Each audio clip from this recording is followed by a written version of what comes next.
မင်းသမီးနှုံရက်လို့ပြောလိုက်ရင်မြမရုပ်ရှင်လောကမှာအေဂျင့်နဲ့အလှပိုင်ရှင်ပြည်ပြင်းတဲ့တရုပ်ဆောင်ချက်တွေနဲ့အကယ်ဒမီဆုကိုစွတ်ခူးခဲ့သူအဖြစ်အားလုံးကသိကြပါတယ်။ဒါပေမဲ့ဒီနေ့မှာတော့သူမဟာငွေရောင်ပိတ်ကားထက်ကမင်းသမီးတယောက်တင်မကတော့ပဲကိုယ်ပိုင်ခြေထောက်ပေါ်ရက်တည်နေတဲ့အောင်မြင်တဲ့အမျိုးသမီးလုပ်ငန်းရှင်တယောက်ဖြစ်နေပါပြီ။သူမရဲ့စီးပွားရေးခရီးလမ်းကဘလောက်စိတ်ဝင်စားဖို့ကောင်းတယ်လဲဆိုတာအတူကြည့်လိုက်ရအောင်ပါ။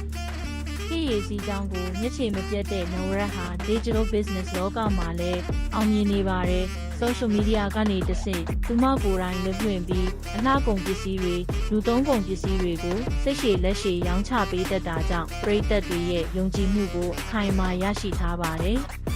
သူမရဲ့စီးပွားရေးအောင်မြင်မှုပြည့်ဝချက်ကတော့ယုံကြည်မှုနဲ့အရေးသွေးပါပဲကိုယ်တိုင်အမှန်တကယ်ကောင်းမွန်တယ်လို့ယူဆတဲ့ပစ္စည်းတွေကိုပဲပရိသတ်လက်ထဲရောက်အောင်ပို့ဆောင်ပေးတာကြောင့်မင်းသမီးတယောက်ရဲ့ဂုဏ်သတင်းကစီးပွားရေးမှာအင်အားတစ်ခုဖြစ်လာခဲ့ပါတယ်။မင်းသမီးနှုံရက်ဟာအမှုပညာလောကမှာတင်မကပဲစီးပွားရေးလောကမှာပါစံပြဖြစ်အောင်စ조사နေတဲ့အမျိုးသမီးတဦးပါကိုယ်ပိုင်လုပ်ငန်းကိုဝါသနာပါရာအလှပရေးရာတွေနဲ့ပေါင်းဆက်ပြီးအကောင့်ထဲပေါ်နေတဲ့သူမရဲ့ခြေလမ်းတိုင်းဟာအားကျစရာပါပဲ။